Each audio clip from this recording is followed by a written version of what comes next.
showing your support.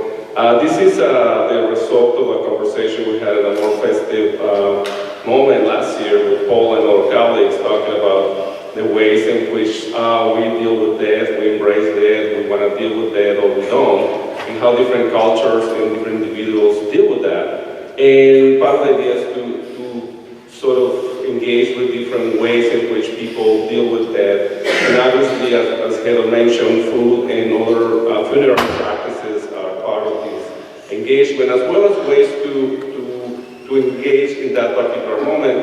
And I want to highlight the third event today, which is the exhibit by David McCullough, who has been working with the Samaritans group for almost 10 years, recollecting artifacts on the Myra trails, and also creating a space, an artistic space, to express and articulate how many of these individuals have crossed the border, have left pieces of their own lives around these trails, and how this particular space of creativity has engaged with the testimonies, the memories, and the lives and afterlives of many people that have come to this country and are in this country. And it's I believe, our responsibility to educate the audience about these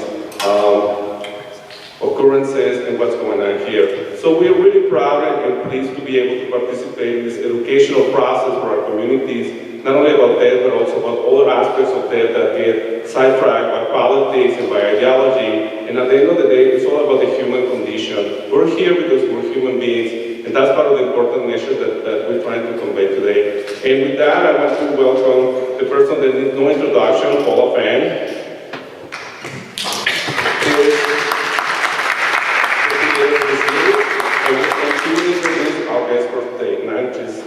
Enjoy the program. Thank you so much. We hope to see you in the other events today. Thank you.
I was a kid. But in 1969, a book for the layman by Elisabeth Kubler-Ross changed that. And that book was called On Death and Dying. And while there have been many critiques of her work since, after all, it was a long time ago, there's been a lot of behavioral research that has gone on since that time, this sort of opened the door for a much more frank discussion of what goes on when a life ends. Now, oddly enough, for us musicians, earlier than this, a Swiss composer by the name of Frank Martin, looks like Frank Martin, did a setting, 6 monologues for Everyman in 1943, and in Geneva, Switzerland, of course. And this was a time and place that was haunted by World War II. And what he did is that he took passages from a fellow by the name Huw Williams, who wrote in 1981 a sort of paraphrase of the 15th century medieval morality play, Everyman, Everyman, the death of a rich man, or the death of a rich man's dying. And what Martin did is that he set 6 monologues. So therefore we have both works, the Kubler-Ross and the Frank Martin, addressing in both scholarly and musical ways the issue of an emotional journey that the individual faces when being told, well, you're going to die. And along the way, of course, this is a process, and there are stations in this journey, or stages in this journey, some of which Dr. Kubler-Ross addressed. And so, to explore this vast and complex subject, I am joined first of all by my partner in crime, Dr. Huw Williams, our celebrated Welsh baritone, with whom I've been touring for the last 3 weeks. And then a very special guest, a specialist in death. And his name is Greg Griffey, and he is chaplain counselor at the Carondelet Hospice. Some of you may not be aware that Carondelet also has a hospice program. But he works with countless patients there. He's an ordained minister, and he's here to share some of his experiences and his insights as we actually take Everyman, Mr. Everyman, and treat him as a case study of sorts. So, Greg, I've got some questions for you. He's using a mic because I'm a musician, I'm loud. Okay? Could you talk to us about Dr. Kubler-Ross and what are the stages of acceptance or of grieving, if you will? Sure. So Dr. Kubler-Ross came out with 5 stages of grief from her experience and research with the dying. And the first stage of grief is denial, and that is when it's kind of the shock effect of receiving a terminal diagnosis or being told that you're going to die within a short amount of time. And so basically denial is meaning that the reality of the situation is too much to bear, so we live in a different reality. And then the second stage of grief that she presented was that of anger. And that is when the reality of the situation starts to sit in, but then some questioning begins. Why? Why is this happening to me? For people who are religious, oftentimes it's why is God allowing this? And then the third stage is that of bargaining. And that is when a person starts to say something like, well, what can I do to change this situation now that I'm no longer in denial? Maybe angry about it, but I want to change it. So it may be bargaining with God for a religious person. God, if you will change this, I will do this or that. Or maybe bargaining with oneself or with one's family, or saying, I will change the way I'm living my life, and that kind of thing. And then the fourth stage is depression. I'm so down and I'm so sad, what's the point anymore? I'm going to die. And then the final stage that she presented was that of acceptance. And with acceptance usually comes something like hope. I can do this, I can get through this, and everything will be okay. And some of the more recent critiques of this have been that these stages none of us really go through these stages in this order necessarily. We can go back and forth. People skip stages. People might be in more than one stage at once. We may be angry and bargaining at the same time. There may be some acceptance, but there also may be a little denial there at the same time. As an ordained minister, you deal with, of course, believers, but what do you do with non-believers? So I think to be a hospice chaplain and to work with people of various traditions and people of no faith tradition requires some openness. And certainly my belief system and my theology is very inclusive. And I use a story called to illustrate an example of this. I made a call to a person who had received a terminal diagnosis, and he told me that he was an atheist and he had no need of the chaplain. He said, "I don't believe in God." And I said, "Well, some days I don't either." And I say that truthfully and honestly, even as a person of faith, because my own theology, my own faith tells me that the opposite of faith is not doubt, but the opposite of faith is certainty. And my own theology includes doubt and a certain kind of atheism as a central piece. And, I could go more into that as far as my theology of the cross and whatnot, but that might be a little too much for now. What exactly do you do? I mean, what is your day like? So I see, of course, people who have been given a terminal diagnosis, usually 6 months or less to live. And my role generally is providing spiritual and emotional support. And that looks different for different people. And that's what I always say when I make an initial contact with someone in hospice. I say, I'm here to support you spiritually and emotionally, however that needs to look for you. And I'm here to meet you where you are and walk with you at whatever distance and pace is comfortable for you. And we can meet together and figure out what that needs to look like. What if they don't know?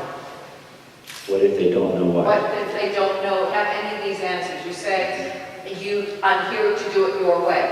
But what if you don't know what your way is? That's a great question, because that happens. Sometimes people don't know, because receiving a terminal diagnosis really does and can turn your world upside down. And often I ask people, what is most important for you right now? If they tell me, I don't know what this needs to look like, I say, well, what is most important for you? Sometimes they say, I don't even know what's most important for me. So we figure that out together. So then I might say something like, well, what is our first step then? What is your goal today? And someone may say, I just want to be with my loved ones. I say, okay, well, that's important for you, it sounds like. So then it becomes about being with those you love and putting the good in goodbye as much as we can. That's hard to do, and not all goodbyes are good. But sometimes it's finding that together, finding what is most important, finding together what this journey needs to look like at the end of life. How do you deal with abandonment? Abandonment? From family members, or? Yeah, but there's certain people who die alone. True. A big part of my ministry as a chaplain in hospice is what I call a ministry of presence, being with, more than doing for most of the time. And sometimes people are abandoned and or feel abandoned by their loved ones, by friends, and by God. And so sometimes that ministry of presence doesn't take the place of the abandonment. But a big part of hospice chaplaincy for me is also what I call hearing people into speech. It's hearing the abandonment, allowing a space for someone to speak that out loud, and holding that sense of abandonment with them so they're not alone in it. One of the most difficult things I find about hospice ministry is there are no easy fixes. Yeah, there are no easy fixes. Kubler-Ross actually, in her writings, has dealt with the idea of grieving. And she includes both the person who is dying and the people around the person as part of the grieving process. What role do you play for the people around you? That's a good question too. As you pointed out, I think before Kubler-Ross, and even a lot today, I must add, death is often not spoken about. And so sometimes what I find is when I go to visit with someone who is dying, is I go to the door of the home, and a family member, a friend, or loved one meets me at the door, and they say, "Please don't tell my loved one that she or he is with hospice, or that she or he is dying, because I'm afraid it's going to upset them, it's going to be too much to bear." And then I go in and I visit with the person who is dying, and that person sometimes says, "Please don't tell my loved one or my family member that I'm dying, it might be too much for them to bear." Sometimes then what my role is facilitating communication between a dying person and their loved ones, and families and friends.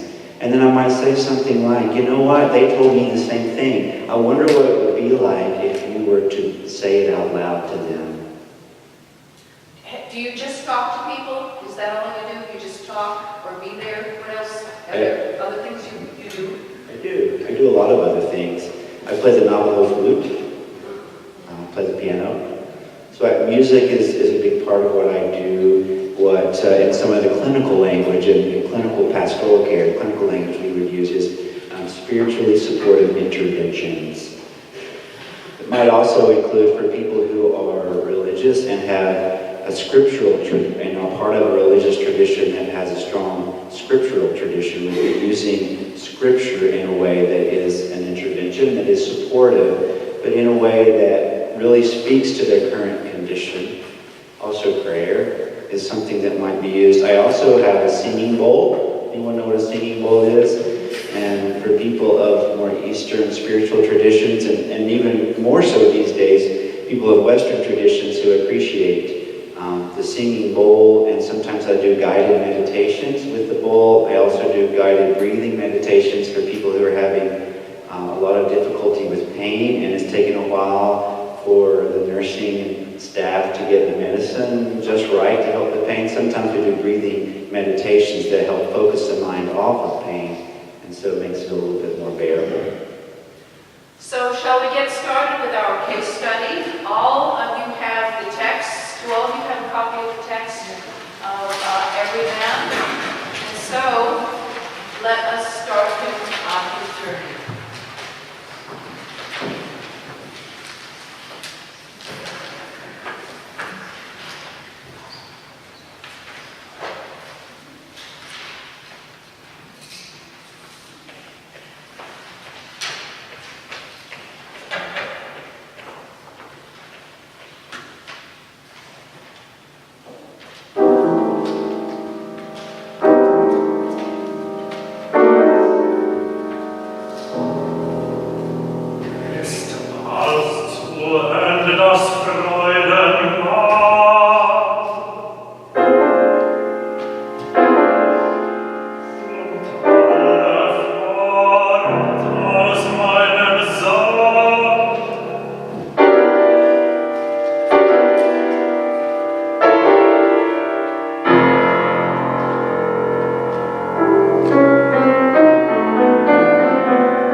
How do you think he's feeling? What he's feeling? Anguish. Fear. Fear.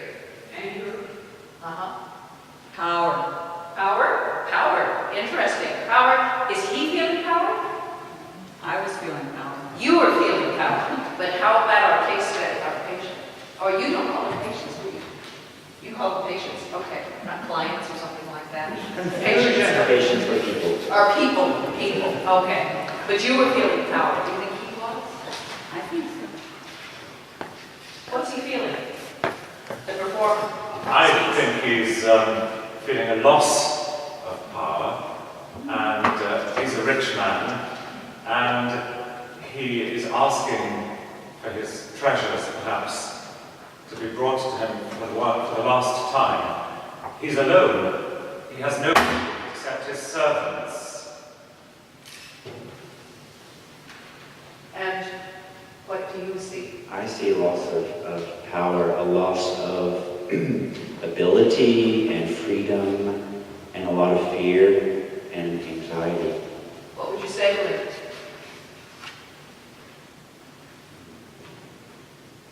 I think first I would listen a little bit more. Let's say that's all he said. You know, he's only got 6 pages.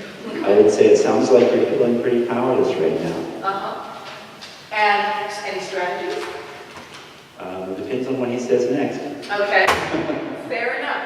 Fair It's enough. the ministry of prisons. Yes. But I do know in the English translation, he says that he, God, has reduced me to this state, and quite naked, and he says deprived of power, as if I were already in my grave. So it's as if he's saying, what I'm hearing in this is if he's saying I'm still alive, but in some ways it's as if I'm already dead because I'm so deprived of power and I'm losing so much already. Yeah, I mean, I think we were speaking last night of the way the non-dying view the dying. Are they still people? Yes, but one of the interesting things that I find, and I'm tempted to do this as well, and what happens often is when someone is dying, particularly when they get to the process of what we call actively dying, is when the body begins this process of shutting down. People get to a place where they're no longer communicating verbally. They may be squeezing a hand a little bit, or they may be nodding or something, but they're not speaking. So oftentimes loved ones, friends, family around them begin to talk about them in the past tense, as if they are already gone, and they're still here. And then Everyman here says, as if I were already in my grave, even though my blood is still warm. So I certainly, when I first read this, I saw in my mind these experiences and visions of people around the bedside speaking of their dying loved one as if she or he was already gone. Okay, let's move on.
you hear?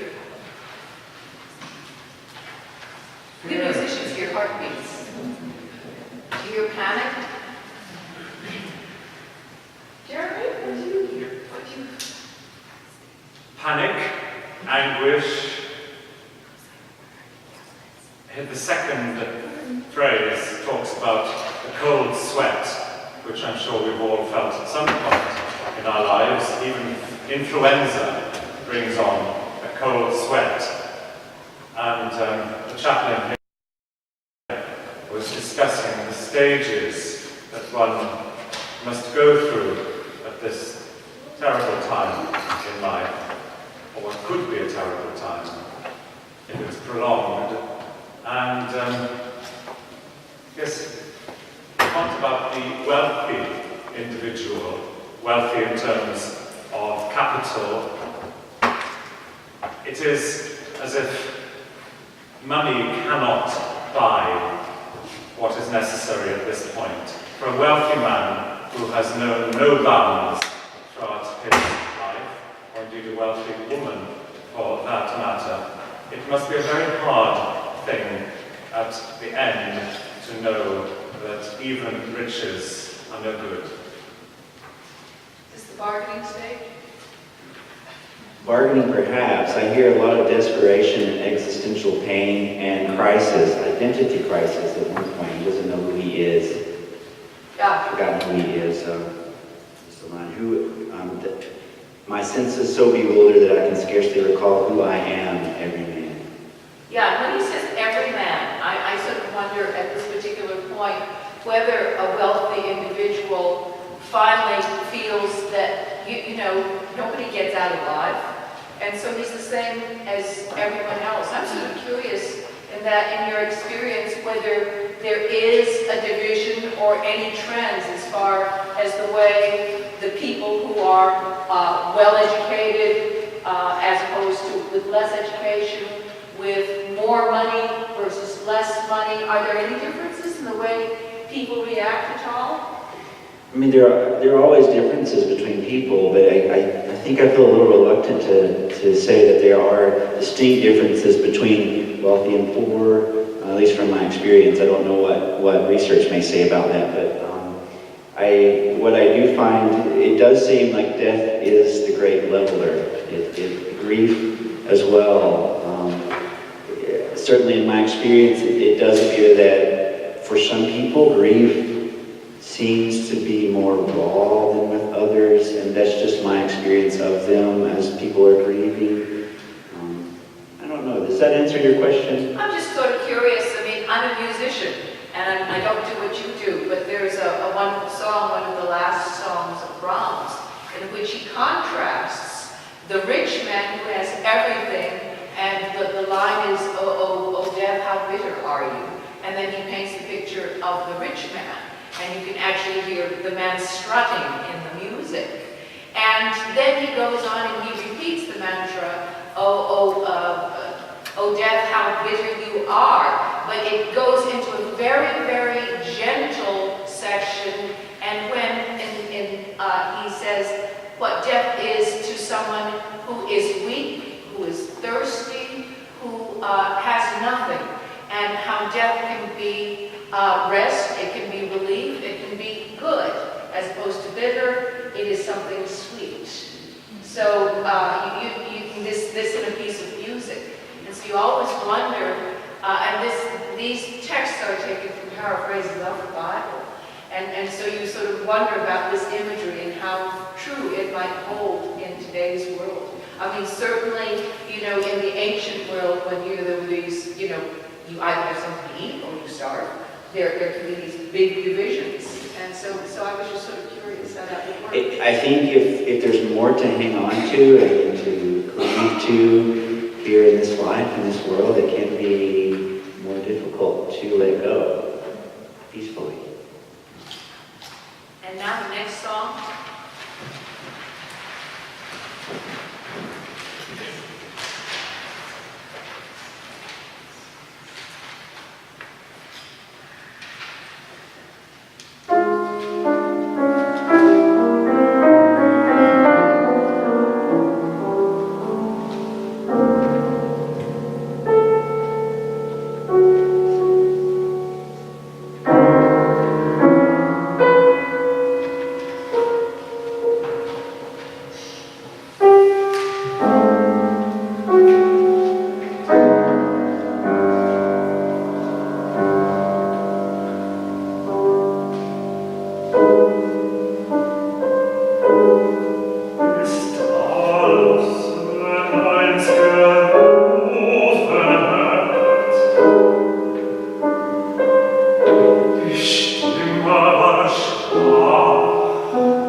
There's no more unnatural act than for a child to predecease a parent.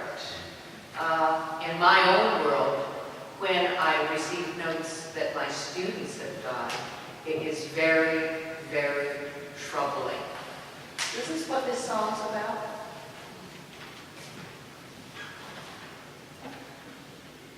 Well, certainly hears this voice of his mother, faint yet quite clear. And what I'm hearing here is he not wanting his mother to see him in this state. What I often hear as a hospice chaplain from people who are dying is things like, I don't want to be a burden to my family. I don't want them to be sad. I don't want this to be too trying for them. I don't want this to be a heavy burden for them. People talk about their families a lot when they're dying, in my experience. And it seems to be one of the most important things for many people is the well-being of the ones they will be leaving. And so I hear this very strongly in this third stanza. The voice of his mother, yet he says, I should like her to be spared this sight. So he's first so centered on his own circumstances and his own situation, it seems at first. And then he begins to think about, he hears this voice and begins to think about, oh, my mother, other people involved, and how are they dealing with this? How are they handling it? Is this typical that people start out with the situation being all about them, and then they move outward to think about others, or do some of them draw closer in? Is it always about, you who are dying, the person who's dying? I don't think I can make a blanket statement either way. I think it's, in my experience, I find it to be different for different people. For some people, are more focused about their own experience and their own dying experience, whereas others are more focused outward to their loved ones and family.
und stirb.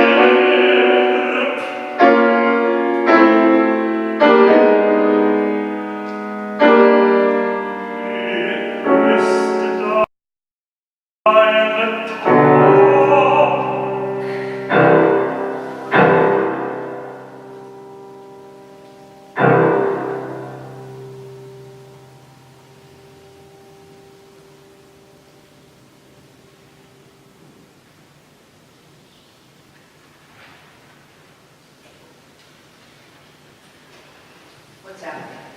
You've gotten to know him better.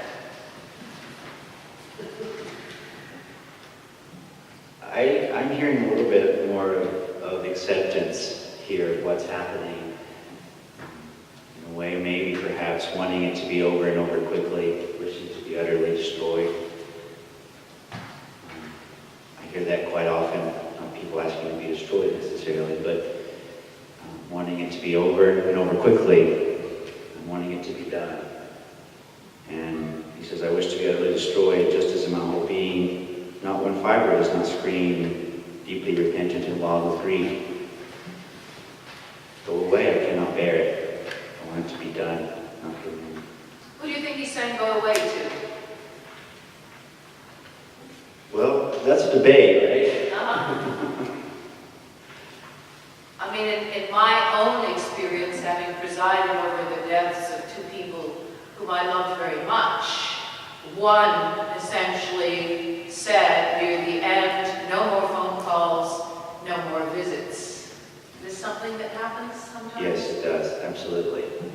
Sometimes, it's an interesting thing, sometimes when people are dying, they want to be surrounded by their loved ones and many people, and they want to go with many people around their bedside, holding their hand and wishing them well and sending them off in that way. And then I've seen some people who are in an actively dying phase for days and days, going days without food and without water, and seemingly just hanging on and hanging on. And one example that I have to share with you is a family I was with who many family members had arrived from out of state and come in from across the country and was with their dying loved one for days and days, and she was hanging on. And then they said they became very distressed, saying, why will she not go? Why can't she let go and die? And then I said, well, do you think she might be waiting for you to leave? And the interesting thing was when most of the family members left, she did die. So, yeah, sometimes I wonder and feel like people might be saying, please go away so I can die. So maybe the go away is to the family or the other people. Yeah, thank you.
An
his listeners too.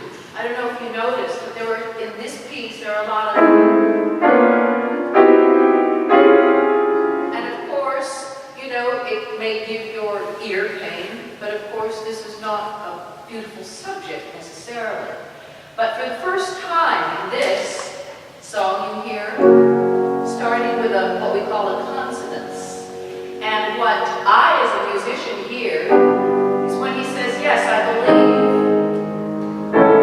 that Christ died for our sins.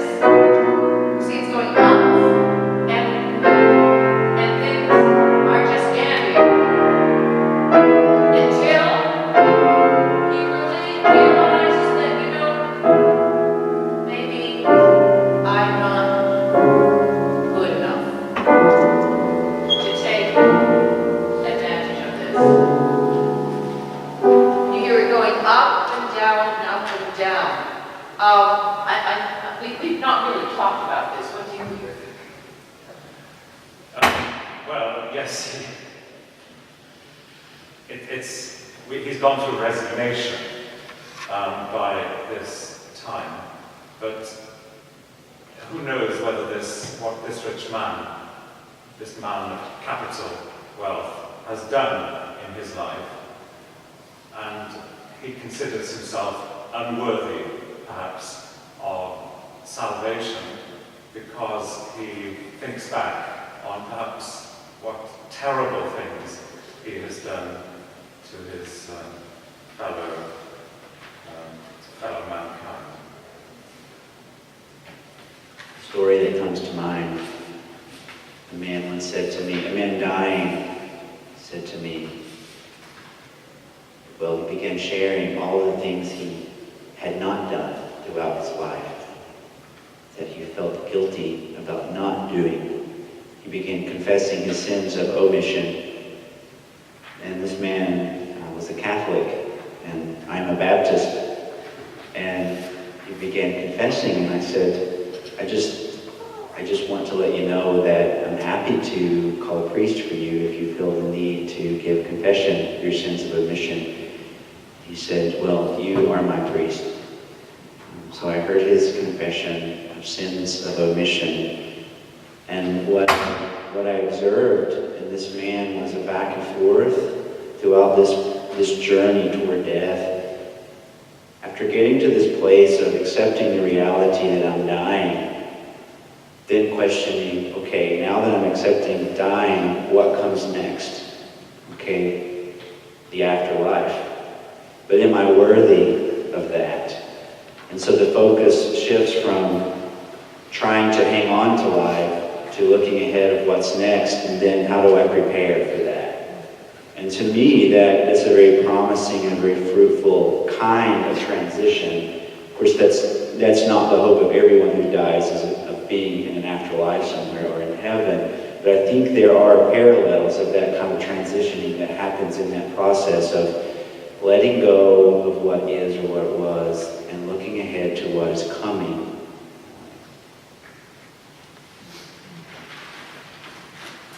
The last song, you can hear a lot of consonant intervals, if you will, as we follow Everyman to the end of his journey.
Right, Reverend. Or, well, you don't know, I don't know anything about this. Any questions from the audience?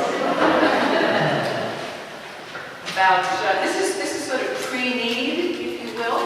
If you have any ideas that you'd like to share or any questions. No one gets up live, yes? Sure. I think it's very comforting because I experienced my husband's death 4 years ago. He was under the care of hospice. But one of the things that sort of haunted me afterwards is I wasn't right there with him when he died, and I had to understand that people choose to die differently. Sometimes people will wait till no one's around. And I was able to share that with a close friend. And she had that very same experience when her significant other died. He waited until she left the room. Her and her daughter were having lunch. And when they were back to check on him, he was gone. So I think it's important to share with other people. If you have been through the experience of a loved one dying, not to tell anybody you know what they're going through, because you certainly don't, but for us to share with other people, because it might bring comfort to them. Any other comments? Yes. My husband's a palliative care doc, and he had a story that he tells that just as happens as he's been down here in Tucson about a man who was with his wife, and he stayed with her every minute of every day. And he was asking the same question that you were talking about, when is she going to go, when is she going to be out of pain, when is she going to get relief? And my husband said the same thing to him that we said to the patient. And the man had a motorcycle, and he rode up to Mountain the next day. It was a beautiful, beautiful story. And then I have a question. The very first piece that you said in English, is there any way that we can get a copy of those words? That was so, the whole thing is so incredibly beautiful. Shakespeare. Yes, it's from Twelfth Night by William Shakespeare, whose 450th anniversary of his birth is this year. And it's a setting by Gerald Finzi, which he made in 1942 to celebrate the birthday of his friend, Huw Williams. His birthday was on the 12th of October 1942. He was 70 then, Huw Williams. We are going to end the concert by performing another song by Gerald Finzi, English composer. Both of these songs are from the same cycle called Let Us Garlands Bring, and they're all settings of Shakespeare. But the song that we would like to sing to you now is called Fear No More the Heat of the Sun, and this comes from Shakespeare's Cymbeline. Fear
Oft jumping, ghost unlaid for burning, nothing will come near thee. Quiet consummation and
Happy Day of the Dead, and enjoy the next chapter.